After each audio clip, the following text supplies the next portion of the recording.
La CAN postale est sponsorisée par Japad Messenger. Avec votre Android, téléchargez dès maintenant l'application sur Play Store. Et Limocoin, pour une Afrique forte et dynamique.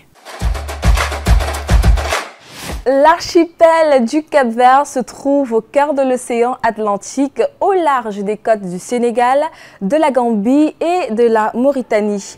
Composé de 10 îles et de plusieurs îlots, sa superficie est de 4033 km² avec une population estimée à plus de 500 000 habitants. Son passé colonial lui impose en majorité la religion catholique et aussi la langue portugaise. En effet, on peut trouver des églises présentes un peu partout dans le pays. Et encore, à l'heure d'aujourd'hui, au jour d'aujourd'hui, pardonnez-moi, vous pouvez encore trouver les vestiges de la toute première cathédrale africaine au monde. En plus de la religion, les hommes sont très attachés à la culture. Ici, on mange de la cachupa. C'est un ragoût de maïs préparé avec des graines de haricots, des légumes, avec de la viande ou du poisson. Ce mets est généralement accompagné du grog. Attention, du grog et non de la drogue, substance illicite. Le grog, c'est une boisson faite à base de fermentation et distillation de la canne à sucre. Du fait de sa situation géographique, le Cap-Vert abrite de nombreuses espèces marines. On a les murènes, les baleines, mais aussi les tortues marines, encore appelées careta careta, qui nident généralement sur les îles de Banco y Raso. Également, du fait de sa situation géographique, les sports nautiques sont pratiqués dans le pays. Nous avons le voile, la pêche, le surf et bien d'autres. Mais le sport roi reste et demeure le football. Sous l'égide de la Fédération capverdienne de football, l'équipe des Requins Bleus compte pour cette 4e participation à la Coupe d'Afrique des Nations écrire son histoire au livre de la CAN.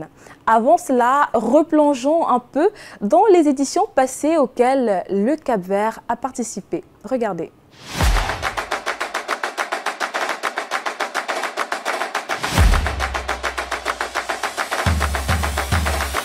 Pour sa première participation à la Coupe d'Afrique, le Cap-Vert se qualifie pour les quarts de finale.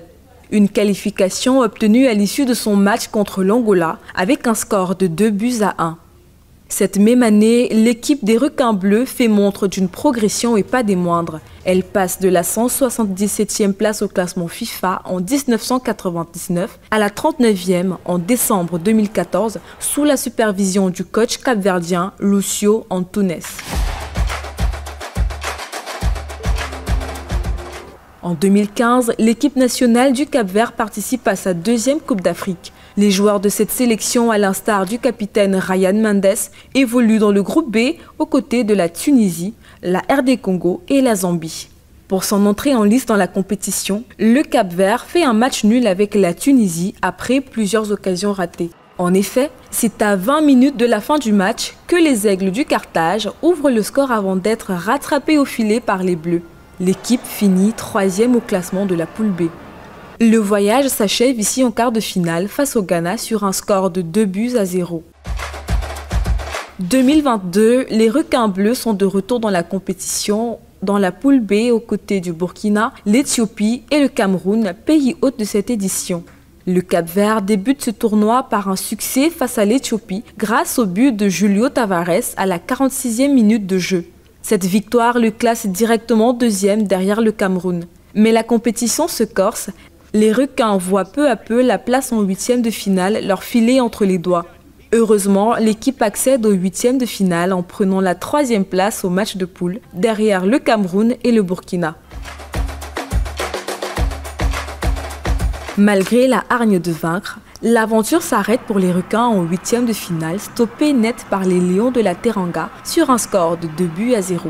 Ils arrivent à cette 37e édition de la Coupe d'Afrique munis d'une défense renforcée avec Logan Costa et en milieu de terrain de Roi Duarte. Deux nouveaux atouts sur lesquels le coach Pedro Brito, communément appelé Bobista, ancien joueur capverdien et actuel coach de l'équipe nationale, compte afin de faire un meilleur parcours pour cette édition de la Coupe d'Afrique des Nations.